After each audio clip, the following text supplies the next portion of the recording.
जनक जी महाराज देखे तो जनक जी को आवेश आ गया। खड़े भय जनक जी, बोले दीप दीप से आए राजा महाराजा, मैंने आप में से किसी को यहां बुलाया नहीं है। आप समस्त राजा मेरे प्रण को सुन सुनकर यहां पर आए हैं। कौन नहीं आया है? देवता आए हैं, दैत्य आए हैं, मनुष्य आए हैं, मुनि आए हैं, पाताल से नाग तक आए हैं। क्या बोल रहे थे? अभी तोड़ूंगा। अरे तोड़ना तो दूर, आप में से किसी ने धनुष को तिल मात्र खिसकाया भी नहीं है। आज मेरी बेटी सुंदर है, ये कीर्ति वर्ण करने योग्य है, परंतु मुझे लगता है ब्रह्मा जी ने धरती पर ऐसा किसी को बनाकर भेजा ही नहीं है जो इस कीर्ति का वर्ण कर सके जीवन में। ध्यान से सुनिएगा, जितने राजा बैठे हैं, आज के बाद कोई भी इस बात का माख नहीं करेगा कि मैं वीर हूं। कोई राजा अपने आप को वीर नहीं बोलेगा। मैं जान गया धरती वीरों से रिक्त हो चुकी है। क्या बैठे हो? क्यों बैठे हो? तजहु वास निज निज गृह जाहु, लिखा न विधि वैदेही विवाहु। विधाता ने मेरे बिटिया के भाग्य में विवाह नहीं लिखा है। मैं जनक आज यदि प्रण छोड़ता हूं तो कीर्ति कलंकित होती है। प्रण पे टिका रहता हूं, मेरी बेटी कुंवारी रह जाती है। मैं जानता धरती पर एक भी वीर नहीं बचा है। मैं सत्य कहता हूं, ऐसी प्रतिज्ञा करके संसार में अपना उपहास कदापि नहीं होने देता। जनक जी ने जब वीरत्व को ललकारा पहली बार, आज के बाद अपने आप को कोई वीर नहीं बोलेगा। ऐ लक्ष्मण जी सुने तिलमिला उठे, आवेश चढ़ गया हो, लेकिन फिर सोचे कि बड़े भैया बैठे हैं, गुरु जी बैठे हैं, इन लोगों के सामने मेरा बोलना उचित नहीं होगा। पूरा आवेश पीकर बैठ गए। परंतु दूसरी बार जब जनक जी ने कहा जाओ जनते बिनु भट भूमि पाई, तो पन कर होते न हसाई। जानता धरती पर एक भी वीर नहीं है, ऐसी प्रतिज्ञा करके अपनी हसाई नहीं होने देता। लक्ष्मण जी दूसरी बार ललकार सुने। गोस्वामी जी कहते हैं माखई लखन छुट्टी भाई भाव है, ये भाव है टेढ़ी हो गई, रजपट फरकत होठ फड़फड़ाने लगे। खड़े भय रघुनाथ जी के चरणों में दंडवत करके बोले भैया क्षमा करिएगा। रघुवंश का एक छोटा सा बालक जिस सभा में बैठा हो, किसी की क्षमता नहीं कि बोल दे धरती पर कोई वीर नहीं। आपके रहते कही जनक जस अनुचित बानी, कहे जनक जस अनुचित बानी। विद्यमान रघुकुल मन जाने, विद्यमान रघुकुल मन जाने। सुनहु भानुकुल पंकज भानु, सुनहु भानुकुल पंकज भानु। कहु स्वभाव न कछु अभिमानो, कहु स्वभाव न कछु अभिमानो। जो तुम्हारी अनुशासन पावो, जो आप एक बात कहिए, मैं कंदु कैव ब्रह्मांड उठाऊं, कंदु कैव ब्रह्मांड उठाऊं। साचे घट जिमिडारो खोरी, साचे घट जिमिडारो खोरी। सकौ मेरु मूलक जिमि तोरी, सकौ मेरु मूलक जिमि तोरी। सौ प्रताप महिमा भगवाना, सौ प्रताप महिमा भगवाना। शोभा पुरो पिनाक पुराना, शोभा पुरो पिनाक पुराना। नाथ जानियस आयस हो, नाथ जानियस आयस हो। कौतुक करो बिलोकिय सो, कौतुक करो बिलोकिय सो। कमल नाल जिम चाप चढ़ावो, कमल नाल जिम चाप चढ़ावो। जो जन सत प्रमाण ले भाव, जो जन सत प्रमाण ले भाव। जो जन सत प्रमाण ले भाव, जो जन सत प्रमाण भाव। तोराओ छत्रक दंड जिमि, तो प्रताप जो न करो प्रभु पद शपथ, कर न धरो धनु भार। ऐ लक्ष्मण जी गरजे कहे प्रभु आपके रहते, जनक ने कहा धरती पर कोई वीर नहीं है, आप बैठे आज्ञा करिए। बच्चे जिस प्रकार गेंद उठाते हैं, मैं हाथों में पूरा का पूरा ब्रह्मांड उठा लूंगा। बच्चे जिस प्रकार कच्चे घड़े को हाथों से फोड़कर चूर्ण चूर्ण करते हैं, मैं ब्रह्मांड को खंड खंड कर दूंगा। बच्चे जिस प्रकार खेत से मूली तोड़ते हैं, कहिए सुमेरु पर्वत को तोड़ दूंगा। जनक ने कहा कोई उठाया नहीं, उठाऊंगा, 100 जोजन तक दौड़ कर दिखाऊंगा, और यदि नहीं कर पाया प्रभु, आपके चरणों की सौगंध लेता हूं, आज के बाद जीवन में लक्ष्मण कभी दोबारा हाथ में धनुष बाण धारण नहीं करेगा। गर्जे लक्ष्मण जी मिथिला में दर्शन करिए। लखन सको वचन दे बोले, जगमगानी मही देख डोले, जगमगानी मही देख डोले, जगमगानी मही देख डोले। लक्ष्मण जी बोले गुरुदेव, बरसात में उगे छत्र को बच्चे जैसे रौंद देते हैं, रौंद दूंगा। कमल की नाल को, कमल के डंठल को बच्चे जैसे खंड खंड करते हैं, धनुष को खंड खंड कर दूंगा। लक्ष्मण जी ऐसे गरजे, पूरी धरती कांपने लगी, राजाओं के आसन डोलने लगे। राम जी सीता जी तो प्रसन्न हो गए। जनक जी महाराज डर गए, हरी राम अभी छोटका खड़ा भया है, सब कांपने लगा, बड़का बैठा हुआ है। जनक जी सकुचा गए। गुरुदेव भगवान विश्वामित्र जी लक्ष्मण जी की दहाड़ सुने, मन ही मन बोले बाह चेला का लल कर ले वाए बेरा। विश्वामित्र जी गदगद। लेकिन यहां आपसे निवेदन करूं, लक्ष्मण भैया आवेश में भी सावधान है। कहते तोड़ दूंगा, खंड खंड कर दूंगा, दौड़ जाऊंगा लेकर, सब करूंगा प्रभु, लेकिन हे रघुनाथ जी अपने बल के भरोसे नहीं करूंगा, आपके बल के भरोसे करूंगा ये सब कार्य। ये विवेक है।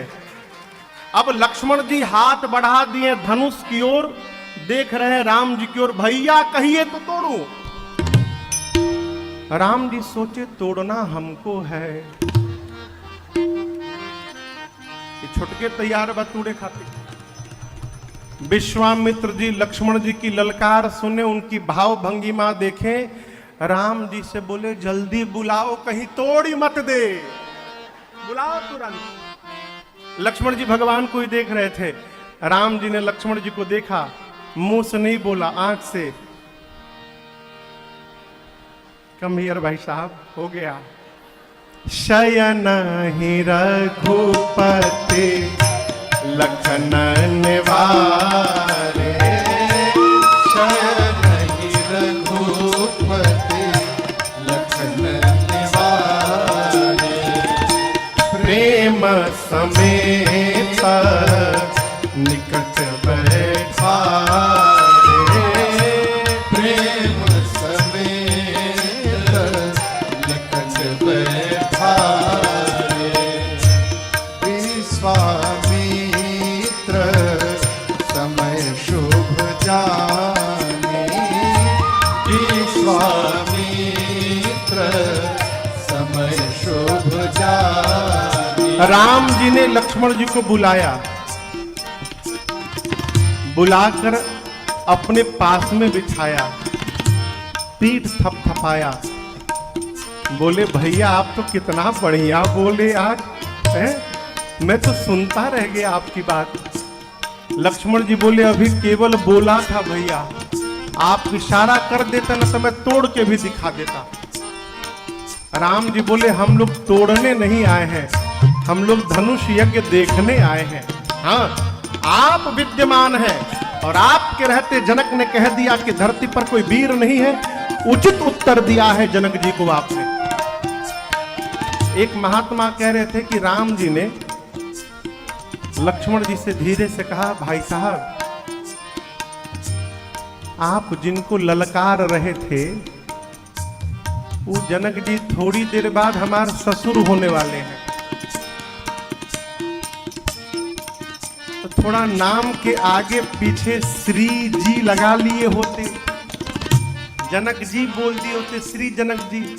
आप तो ऐसे टूट पड़े जैसे छोट लड़के पर टूटा जा, कहीं जनक जैसा अनुचित बात।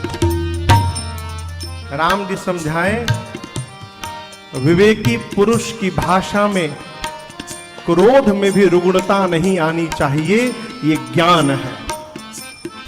भाषा भाषा में कभी रुग्णता ना आवे, संबोधन में रुग्णता ना आवे। इधर विश्वामित्र जी ने समय का विचार किया, बोले अति स्नेहमय बानी, बोले अति। विश्वामित्र जी समझ गए कि समय आ गया। राम जी को देखकर बोले, उठहु राम भंजहु भाव चापा, उठहु राम भंजहु भाव चापा, मेटहु तात जनक परितापा, मेटहु तात जनक। पूरी मिथिला बोलने लगी, सीता राम राम राम, सीता राम राम राम, सीता राम राम राम, सीता राम राम राम, सीता राम राम राम, सीता राम राम राम, सीता राम राम राम, सीता राम राम राम, सीता राम राम राम, सीता राम राम राम, सीता राम राम राम, सीता राम राम राम, सीता राम राम राम, सीता राम राम राम, सीता राम राम राम, सीता राम राम राम, सीता राम राम राम, सीता राम राम, सीता राम राम राम, सीता राम राम, सीता राम राम राम, सीता राम राम राम, सीता राम राम राम, सीता राम राम। गुरु जी ने आज्ञा दी, उठहु राम भंजहु भव। राम जी तो उठ रहे हैं, लेकिन अब कोई नहीं उठेगा आप लोगों में से। 10 मिनट और बैठिए, केवल 10 मिनट। आज कथा धनुष यज्ञ तक की है, केवल 10 मिनट और, ज्यादा नहीं बिठाएंगे। राम जी उठे, गुरुदेव भगवान को प्रणाम करके चले। राम जी चले तो मिथिला के जितने नर नारी थे वहां पर सारे नर नारी अपने पितृ देवताओं से कहने लगे, हे पितृ देवता, आप हम लोग का सारा सत्कर्म ले लीजिए, जितना फल है सत्कर्म का सब ले लीजिए, बदले में काम करिए। बच्चे जैसे कमल का डंठल तोड़ते हैं ना, आप राम जी से आज धनुष को तोड़वा दीजिए। इसके अलावा जीवन में हम कुछ नहीं मांगेंगे, सब ले लीजिए। सीता जी की मां सुनैना जी अपनी सखी को बुलाकर कहीं, सखी, इस सभा में एक भी बुद्धिमान आदमी नहीं बैठा है आज। जिस धनुष को रावण बाणासुर ने स्पर्श नहीं किया, उसको ये बालक तोड़ेगा। अरे मान सरोवर में रहने वाला हंस अपने सिर पर मंदराचल उठाने जा रहा है, कोई मना क्यों नहीं करता? ये बच्चों का कार्य नहीं है। उस सखी ने कहा, महारानी, तेजवंत लघु गणी अनरानी, तेजवान को कभी छोटा मत समझिएगा। सूर्य का छोटा सा गोला निकलता है, अब पूरे पृथ्वी के अंधकार को समाप्त कर देता है। विशाल मदमस्त हाथी, लेकिन एक छोटा सा अंकुश उसको बस में करके रखता है। बड़े से बड़े देवता क्यों ना हो, एक छोटा सा मंत्र पढ़ के उनको बस में किया जा सकता है। मंत्राधीना देवता, देवता मंत्र के अधीन है। अगस्त ऋषि का जन्म मटके से हुआ है, घड़े से। घड़े से जन्मे अगस्त ऋषि ने पूरा समुद्र पी लिया था। कामदेव पुष्प का बाण चलाते हैं, विश्व पर विजय प्राप्त कर लेते हैं। मेरी मानिए, जिसको आप छोटा समझ रही हैं, वही आज बड़ा कार्य करके दिखाने वाला है। भरोसे में रहिए आप। सीता जी शंकर जी से, पार्वती जी से, गणपति भगवान से। गणेश जी से कहती हैं, हे गणपति जी आप कितने भारी हैं, लेकिन मूषक पर बैठते समय हल्के हो जाते हैं ना, जैसे मूषक पर बैठते समय आप हल्के हो जाते हैं, आज इस धनुष को हल्का बना दीजिए। देवताओं से प्रार्थना करते करते सीता जी धनुष से प्रार्थना करती हैं, हे शिव जी के धनुष, अब मुझे केवल आपका ही भरोसा है। एक काम करिए, आप में जितना भार है प्रभु जैसे आपके पास आवे, अपना सारा भार इन मूर्खों के सिर पर रख के और आप हल्के हो जाइए। आज भगवान ने मां की व्याकुलता को देखी और धनुष को देखने लगे। लक्ष्मण जी गुरु जी के पास बैठे हैं। लखन लखेऊ रघुवंश मणि ताकेऊ हर को दंड। लक्ष्मण जी देखे कि भैया धनुष को देख रहे हैं, यानी उठाने वाले हैं। लक्ष्मण जी जहां थे वहीं खड़े भय, दाहिने पांव से धरती दबाने लगे। लोग समझने लगे कि लक्ष्मण जी धरती क्यों दबा रहे हैं।